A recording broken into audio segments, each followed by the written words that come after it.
بێگومان ئەمڕۆ ئەو تشتێک بۆ ڕۆژهەڵاتی کوردستانی ڕوودا بە ئەو تفاقە بە ئەو هەلوەستە جوانە تشتێکی زۆر زۆر بەقیمەتە و بەقەدرە بۆ ئەویە کە من بۆخوا بۆ گەلی کوردستان تایبەت میلەتی مە لە ڕۆژهەڵاتی کوردستان پیرۆز دەکەم ئیرۆ ئەو تفاقە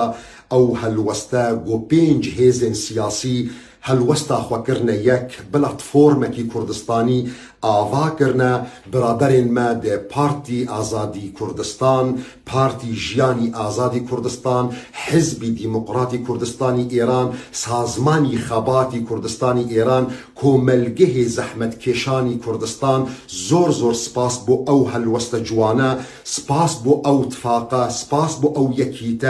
یەکیتیش بەرگۆ هەرتمژی ئەگەر شکستنێکی گەلێمە هەبێ سەراسەری دیرۆکژی ئیسبات بووە. ئەگەر شکستنێکی ملەتێمە هەبێ سەبەبێ وێنە تفاقە، سەبەبێ وێنە یەکیتیە، سەبەبێ وێنە نەیەک هەلوەستە و کاتی گۆ هەلوەستی مە یەک بێ، کاتی گۆ تفاقی مە یەک بێ بێگۆمان سەرکەفتنی هەری گەورەژی دوور دەبێ. خوای گەورە ڕەحمی ئەحمەدی خانی بکێ کاتی گوت گەردێمە هەبیە ئیتیفاقەک فکر کربە مە ئینقیادەک ڕوم و عەرەب و عەجەم تەمامی هەمیە ژمەرە دکرە غوڵامی. بەداخەوە ژبەرگو ئەو هەلوەستە جوانە نەبوو، ئەو تفاق و یەکیتی نەبوو، بەداخەوە ئەم بوونە غوڵام بۆ خەلکندی.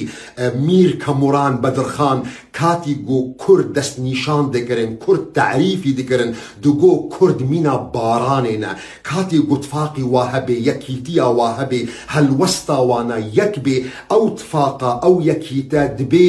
مینە يعني لهيكي منا فيضانكي منا تسوناميكي هر تشتي برخود بي لكاتي جو او يكيتي نبي او تلوبكي باران دادي كبنا بعردكي هشكي زوا برتلف دكي بۆ ئەو یەک ڕاستی ئەمڕۆ ئەو تشتێک بۆ ڕۆژهەڵاتی کوردستان یەک تفاقی دروست بووە بنابەینە 5 هێزن سیاسیدا تشتێکی زۆر زۆر گرنگە بۆ سەرکردەین وان حزب و لایەن سیاسی بۆ گەلی کوردستان بگشتی بە تایبەت ملەتێ من ڕۆژهەڵاتی کوردستان پیرۆز دەکەم و ئەوە تشتێکی نەغەریبە نەعەجێبە لەسەر گەلێ من ڕۆژهەڵاتی کوردستان. ژبەرگۆ ملەتی کورد ڕۆژهەڵاتی کوردستان میراتگەرێ شۆڕەشگەرانە، میراتگەرێ پێشەوا قادی موحەممەدن بژی بەرخۆدانە ڕۆژهەڵاتی کوردستان.